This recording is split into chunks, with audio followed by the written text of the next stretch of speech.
Hi, I'm Steve Thomas. This is Cacophony. Let's dive into some great music with an injection of heat and joy.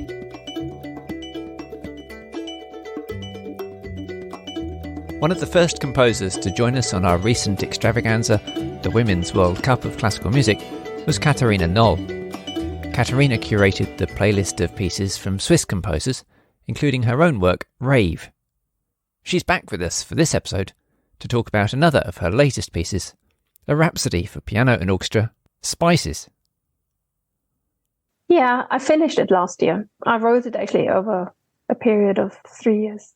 It all started off with a very simple piano version with the main theme. And then a friend of mine said, oh, this has potential. You should turn it into something bigger. And I thought, right, gonna do that. And so it grew and grew. What was the motivation for composing the piece? I set on this melody, on this bass line, just going up and down in this kind of oriental flavor, let's call it.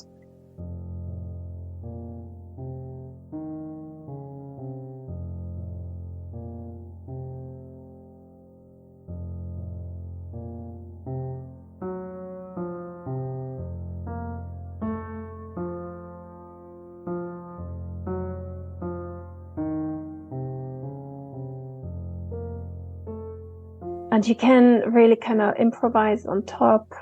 So I fiddled about constantly around it. And at one point I settled and said, I have to write it down because somehow I find it quite cool. And then it started growing and growing. It was just really basically from just going up and down with the left hand. We were chatting a couple of months ago and you mentioned hearing this thing about the BBC wanting pieces by women that were longer than perhaps many people write. Can you tell us about that? Yeah, as you know, we studied in Southampton together. So we established that we were in Southampton University at the same time. That's right. But now we have at least one date where we know that we were in the concert hall at the same point. Yes. Because I was ushering and was on the door at a very memorable concert, and Katharina was page turning. After a bottle of wine, and we came to the conclusion, we've been to that same concert. It was really funny when we both talked about it, how much we remember this one very concert, which is so mind-blowing. I'm still in touch with the UK, have had different concerts all around, so I keep an eye on what's going on the music market there. And I follow the BBC Proms, which I find really fascinating. And they mentioned we would really like to include more pieces by women composers, but most pieces are too short for their program. And I thought, well, I'm going to write something bigger. Then comes the thought, how long? If it's too long, then they say, you can't do it. If it's too short, it's too short. So I thought, now, here's the midway. Rhapsody and Blue, 20 minutes. So I orientate myself on the 20 minutes. So is this a blatant attempt to get the piece into the prompts? Well, a blatant attempt, yes. Yes, I wrote it for the BBC prompts saying, okay, here is a longer piece. But also, I think my music is better suitable for the British market than for Swiss market. Maybe because the variety of people of music taste is bigger, different, and I thought this could work. Can you tell us a bit more about the Oriental inspiration? I grew up with a lot of Eastern composers, Russian, Polish, and so I grew up with a lot of that because I'm a child of the East. Where did you grow up? Between Dresden and Berlin. You know, Russia, not just what we know of Russia today, there were all these satellite countries around it. In the Soviet era? The Soviet Union, yeah, exactly. You had all these Georgia, Armenia, all the way right to the very east. And there were quite some interesting composers. They had cultural influence. So I was kind of East orientated. Yeah. And later on, I always had a close connection to anyone kind of Eastern, Turkish. Always get along with all sorts of nations. I find myself comfortable in this kind of environment. Is there an African influence in the music at all? Well, you see that this Oriental style goes from, let's say, Kazakhstan, Turkey, the Middle East, the northern belt of Africa. It's all a bit related. I just wondered if there was any sort of specific place in mind. No, I think what I have in mind, what I then imagine, a spice market.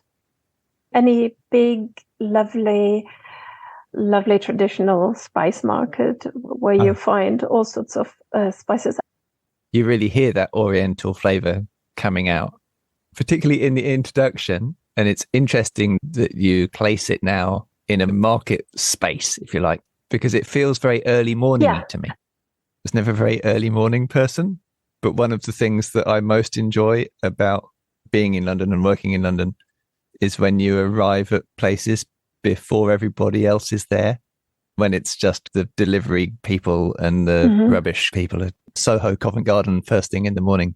I've always really enjoyed that. That's the idea, supposed to be the start of the day.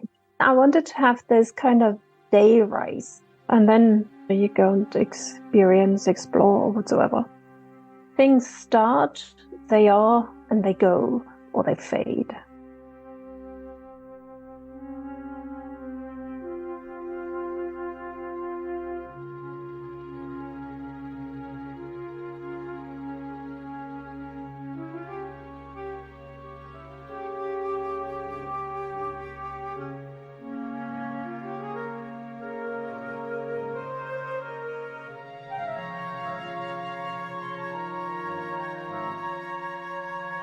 I really enjoy also that early morning scene, the beginning.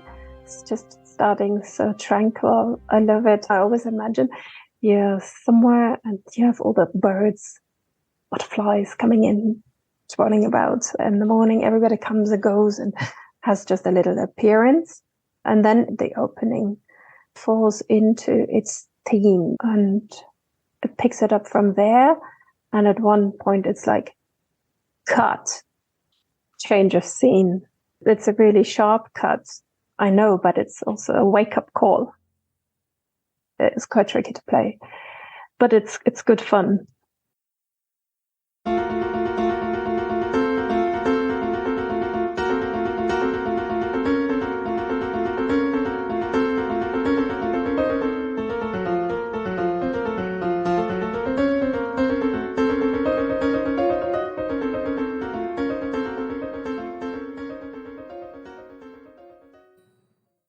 I had mostly the piano part ready. So I just decorated the orchestra around it. You have all sorts of ideas in your head. And then later I actually picked up on an Iranian folk tune, that really tranquil piece with clarinet.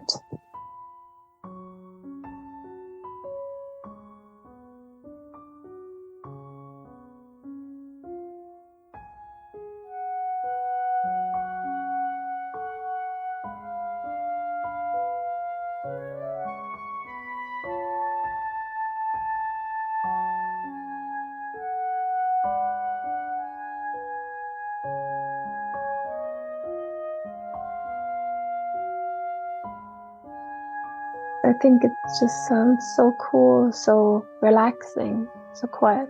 I love that moment. I love all these moments, actually. Yeah. Always when there's a change. And then there's, after that, climax comes back to, and then the strings go.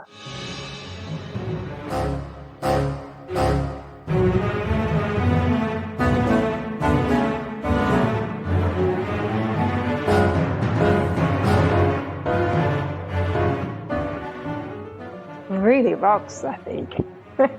When you play it then with full orchestra, I think that's pretty good. I really like how you're talking about the piece and you say, I really like this moment. I don't write music, but in the pieces of music that I know really well, there are always tiny little corners and you just think, oh yeah, that's really good. And it had never occurred to me before you just saying it that maybe the composer is sitting there going, oh yeah, very happy with that moment. Yeah, no, that's really good. That'll have them. Yeah. Well, I always imagine a lot of people are really frightened when they hear something unknown because they don't know what's coming. So my idea about this piece was people go home joyful. I wanted to create these joyful moments, but also moments to relax towards the end.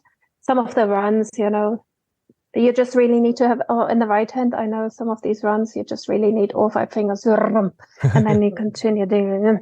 So they just really 5 fingers. And then the left hand skips from bass to top all the time, back and forth, while the right hand constantly plays these 5 finger runs, moving up and down. Yeah. So you just have to know where to go. I think when you're talking to a live composer, you get a bit more of an idea about the craft, about the work that goes into writing a piece. Because when you're listening to good music, you don't see the workings. You hear the music and you get the emotional impact of that. And you don't spend your time thinking, oh, did you see what they did there? It's nice to hear you talking about how the things go together. It's just really that work of sitting and writing it down, making it sound to what you have in mind, what you hear internally, also what you want to bring across, and how can you write it in the most understandable way. There's one passage, it is the most difficult one, because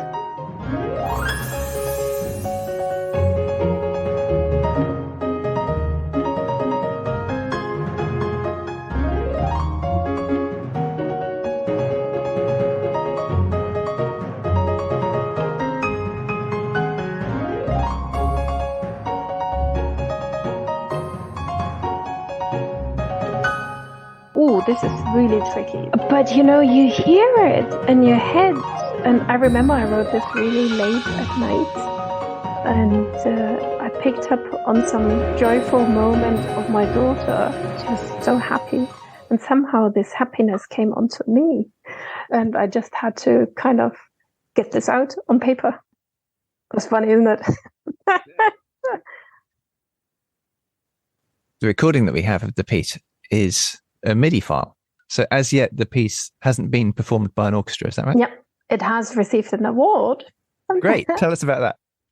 Well, I thought I handed into this Global Music Award that gets awarded from California. And I was rewarded with the silver category for originality and composition. So I'm quite happy. I received an award, but it hasn't been performed yet.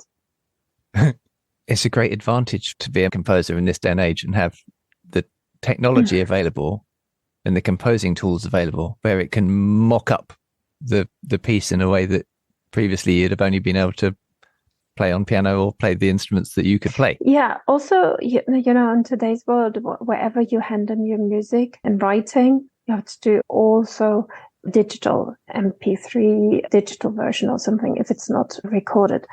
So it just fulfills today's requirement, and it's just a matter of how good your digital version can be. And as we'll hear, it sounds really good. I was really impressed with the sound quality of the recording. It's amazing. With live orchestra, you can say, this has to go in the background, this on the foreground, and that doesn't exactly come out at some places. Well, how I imagine it, the dynamics, they had to be a little bit adjusted. I had to take down the piano a couple of times. But overall, I think it's a pretty good digital version. Yeah. So as a shop window for the piece, it's fab. And what I'm really saying is, let's have a live performance now that gets recorded. Yeah. So please program this, BBC Radio 3. Yes, please do. It's something new. Anybody else, you're very welcome. Let's have a listen. Thanks very much for coming on. Thank you. Thank you, Wesley, for having me. And thank you for sharing my music on your podcast. Thanks so much to Katharina Nohl for joining us again on Cacophony. Have a click on the link in the podcast show notes to hear Spices in full, and then tell us what you think. You can leave comments at cacophonyonline.com by typing the old-fashioned way, or leaving a voice message. Also in the show notes, you'll find links to more from Katharina, as well as ways that you can help support Cacophony. Come back for more next time, and thanks for listening.